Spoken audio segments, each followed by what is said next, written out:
വേഗം വരുന്ന നമ്മളുടെ കർത്താവായ യേശുക്രിസ്തുവിൻ്റെ ധന്യനാമത്തിൽ എല്ലാവർക്കും സ്നേഹവന്ദനം.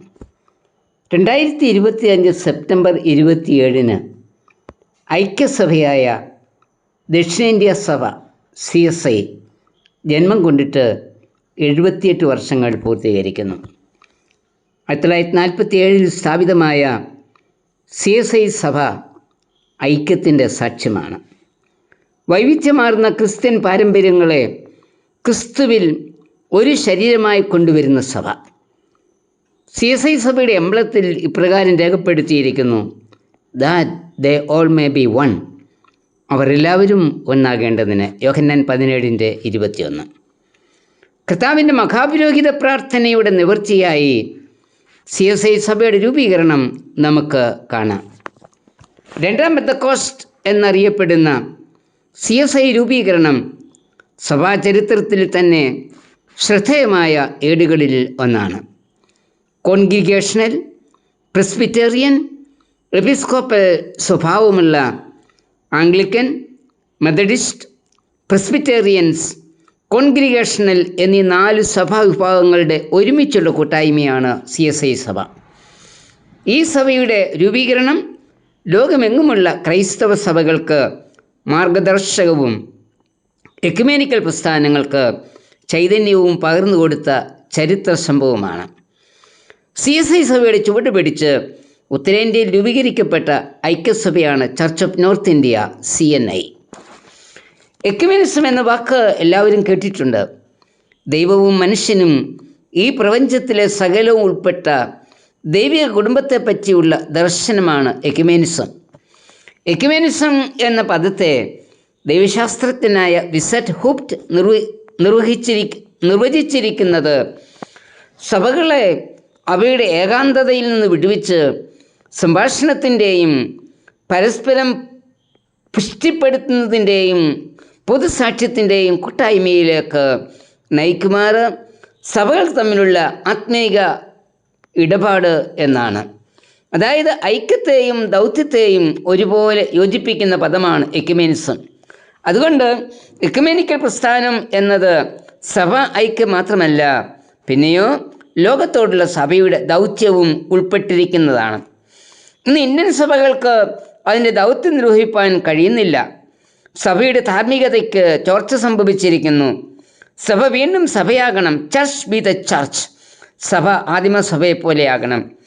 ആദിമസഭ ഒരുമനപ്പെട്ട് ദിനംപ്രതി ദേവാലയത്തിൽ കൂടി വന്നു. സകല ജനത്തിൻ്റെയും കൃപ അനുഭവിച്ചു. വിശ്വസിച്ചവരുടെ കൂട്ടം ഏക ഹൃദയവും ഏക മനസ്സുമുള്ളവരായിരുന്നു. സകലവും അവർക്ക് പൊതുവായിരുന്നു. മുറ്റുള്ളവർ ആരും അവരിൽ ഉണ്ടായിരുന്നില്ല. എല്ലാവർക്കും ധാരാളം കൃപ ലഭിച്ചിരുന്നു. അപ്പോസ്തലപ്രവൃത്തി 2:46, 47, 4:32 മുതൽ 35 വരെ. ഇന്ന് ഒരുമിച്ച് കൂടി വരുവാൻ നമുക്ക് കഴിയുന്നില്ല. ഏക ഹൃദയമോ ഏക മനസ്സോ നമുക്കില്ല. സകലരുടെയും കൃപ അനുഭവിപ്പാൻ നമുക്ക് കഴിയുന്നില്ല. ബന്ധങ്ങൾ നഷ്ടപ്പെട്ടിരിക്കുന്നു. പിന്നെ എങ്ങനെ സാക്ഷ്യം നിർവഹിപ്പാൻ കഴിയും? ഇന്നുള്ളത് വ്യത്യസ്ത പഠിപ്പിക്കലുകളും ആചാര അനുഷ്ഠാനങ്ങളും പാരമ്പര്യങ്ങളുമുള്ള വിവിധ സഭാ വിഭാഗങ്ങൾ ആണ്. സഭകൾ തമ്മിൽ എതിർക്കുകയും തെറ്റിദ്ധാരണകൾ വളർത്തുകയും ചെയ്യുന്നത് സാധാരണമായി തീർന്നിരിക്കുന്നു. എന്നാൽ എല്ലാവരും അന്വേഷിക്കുന്നതും ആരാധിക്കുന്നതും ഒരു ദൈവത്തെ തന്നെയുമാണ്. കക്ഷിത്വമാണ് എവിടെയും. കൊരിന്ത് സഭയിലെ കക്ഷിത്വത്തെ രൂക്ഷമായി വിമർശിച്ചുകൊണ്ട് പൗലോസ് 1 കൊരിന്ത്യർ 1:12 മുതൽ വാക്യങ്ങളിൽ സംസാരിക്കുന്നത് ശ്രദ്ധിക്കാം. നിങ്ങളിൽ ഓരോരുത്തൻ ഞാൻ പൗലോസിൻ്റെ പക്ഷക്കാരൻ, ഞാൻ അപ്പല്ലോസിൻ്റെ പക്ഷക്കാരൻ, ഞാൻ കേഫാവിൻ്റെ പക്ഷക്കാരൻ, ഞാൻ ക്രിസ്തുവിൻ്റെ പക്ഷക്കാരൻ എന്നിങ്ങനെ പറയുന്നുപോൽ ക്രിസ്തു വിഭാഗിക്കപ്പെട്ടിരിക്കുന്നുവോ? പൗലോസ് നിങ്ങൾക്ക് വേണ്ടി ക്രൂശിക്കപ്പെട്ടുവോ? അല്ല, പൗലോസിൻ്റെ നാമത്തിൽ നിങ്ങൾ സ്നാനമേറ്റുവോ? കക്ഷിത്വം സ്വാർത്ഥതയിൽ നിന്നാണ് ഉടലെടുക്കുന്നത്. അതായത് അവരവരുടെ പ്രാധാന്യത്തെക്കുറിച്ച് ബോധമുള്ളവരായിരിക്കുകയും അതേസമയം മറ്റുള്ളവരുടെ പ്രാധാന്യത്തെ അംഗീകരിക്കാതിരിക്കുകയും ചെയ്യുന്നതാണ് സ്വാർത്ഥത. എൻ്റെ കാര്യം നടത്തിയെടുക്കണമെന്നുള്ള സ്വാർത്ഥ ചിന്തയല്ലേ ഇന്ന് സഭകൾ തമ്മിലുള്ള ഭിന്നതയ്ക്ക് കാരണം. പൗലോസ് നമ്മെ ഓർപ്പിക്കുന്നത് ക്രിസ്തുവിൻ്റെ നാമത്തിൽ സ്നാനമേറ്റിരിക്കുന്ന നമ്മിൽ ഭിന്നത പാടില്ല.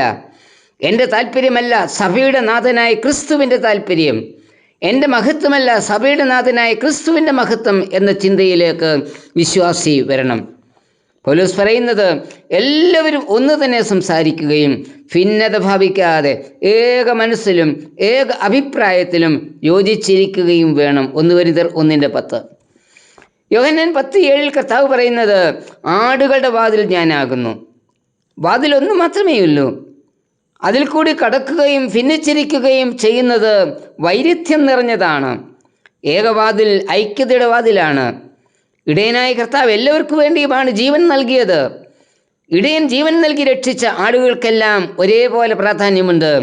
അതുകൊണ്ട് ഭിന്നതയിൽ കഴിയാതെ ആരെയും അഗണ്യമായി വിചാരിക്കാതെ ഐക്യതയിൽ വിശ്വാസി ക്രിസ്തുവിൻ്റെ സാക്ഷ്യം നിർവഹിക്കണം. കർത്താവേ, ഒരിടയൻ്റെ കീഴിലെ ഒരാട്ടിൻകുറ്റമായി നിന്നെ പിൻപറ്റുവാനും ലോകത്തോടുള്ള ദൗത്യം നിർവഹിപ്പാനും എന്നെ ഒരുക്കണമേ. ആമേൻ.